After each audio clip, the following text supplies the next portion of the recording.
আশা করছি সকলে খুব খুব ভালো আছেন। প্লেটে ও পথেতে সকলকে অনেক অনেক স্বাগত।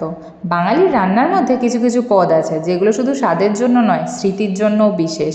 পটল পোস্ত তেমনই একটি নাম। হ্যাঁ, আজকের রান্না হচ্ছে আমাদের পটল পোস্ত। গরমকালে বাজারে তাজা সবুজ পটল উঠলেই এই রান্নাঘরে এই রান্নাটির কিন্তু চল খুব খুব খুব পরিমাণে বেড়ে যায়। শরীরের জন্যও ভালো, রান্নাও ঝটপট হয়ে যায়। চলুন শুরু করা যাক তাহলে আজকের রান্না। শুরুতেই পটলের দুদিকটা সুন্দর করে আমরা কেটে নিয়েছি। আর এর গায়ের যে ছালটা, একটা হালকা ধারালো কোনো ছুরি নেবেন, বেশি ধারালো ছুরি নেবেন না, তাতে তাহলে হাত কেটে যাবে। দিয়ে সুন্দর করে ভালো করে সাইডগুলোকে আমরা জাস্ট ছাড়িয়ে নেব। ওই খোসা ছাড়ানোর দরকার নেই, ওপরের প্রলেপটা উঠে গেলেই হবে। তো আমি এখানে সেটাই করছি। এই পটল পোস্তর কিন্তু প্রচুর গুণ। পোস্ত বাটার নরম বাদামি স্বাদ আর পটলের মিষ্টি স্বাদ মিলে একেবারে একটা অনন্য রন্ধন শিল্প যেন তৈরি হয়ে যায়। ভাতের সঙ্গে এই পদটি যেন শুধু পেট ভরায় না, আমাদের মনও ভরিয়ে দেয়, তাই নয় কি? তো দেখতেই পেলেন আমার এখানে পটলের গায়ের যে ছাল চামড়া সব আমি তুলে ফেলেছি। এবার মাথার দিক থেকে চওড়ায় আর আড়ে আমরা দুদিকে দুটো করে কাট দিয়ে নেব, যাতে করে এর ভেতরে নুন হলুদ এগুলো খুব সুন্দরভাবে যায়। এই লম্বায় আর চওড়ায় কাটটা দেওয়ার সময় কিন্তু একটু সাবধানতা অবলম্বন করে দেবেন, পটলটা যেন মাঝখান থেকে ফালি না হয়ে যায়। আমরা কিন্তু একরকমভাবেই কাটটা দিতে পারতাম, দুরকমভাবে দেওয়ার উদ্দেশ্য এটাই, যাতে পটলের ভেতরে মশলাপাতি নুন হলুদ এগুলো খুব ভালো মতো ঢোকায়, পটলের ফ্লেভারটাও যেন খুব সুন্দরভাবে তরকারির মধ্যে মিশে যায়। তো এইদিকে আমার পটলগুলোতে কাট দেওয়া হয়ে গেছে। আর এইগুলোকে আমি একটা পরিষ্কার জল নিয়ে নিলাম, তার মধ্যে দিয়ে এগুলোকে ধুয়ে নেব।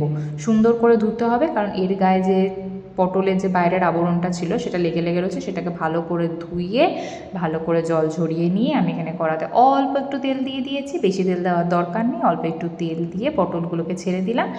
অনেকে চাইলে এটা পটলগুলোকে আগেই আপনারা নুন আর তেল মাখিয়ে দিতে পারেন, তাতে এই যে চিপির চিপির করছে দেখতে পাচ্ছেন, এই জিনিসটা অতটা হয় না।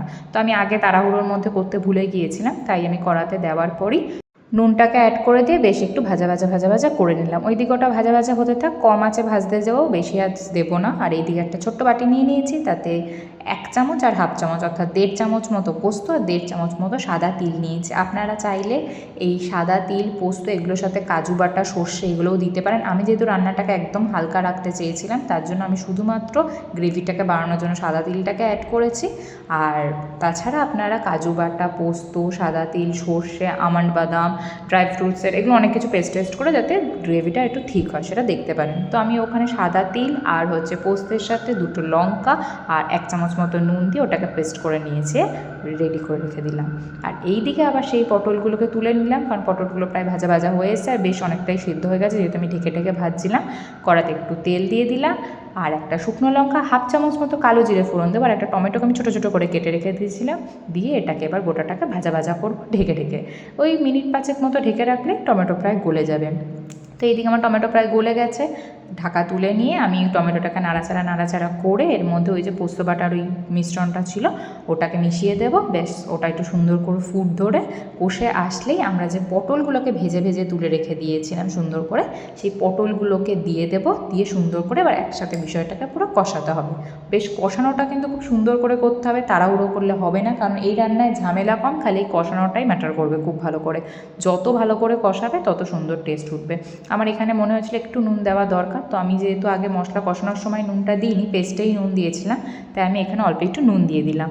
আর আমার ঘরে একটা সবজি মশলা বানানো থাকে, আমি সেটা এখানে 1 চামচ অ্যাড করেছি। তোমাদের ঘরে যার যেরকম মশলা থাকবে সেটা দিতে পারো। দেখলে তো কত তাড়াতাড়ি, কোনো ঝামেলা ছাড়াই রান্নাটা খুব তাড়াতাড়ি হয়ে গেল। রান্না প্রায় শেষের পথে চলে এসেছে। এবার এটাকে ভালো করে নাড়াচাড়া করে 2 চামচ মতো ছোটো চামচের চিনি দেব, দিয়ে সুন্দর করে খাওয়ার সময় পরিবেশন করব।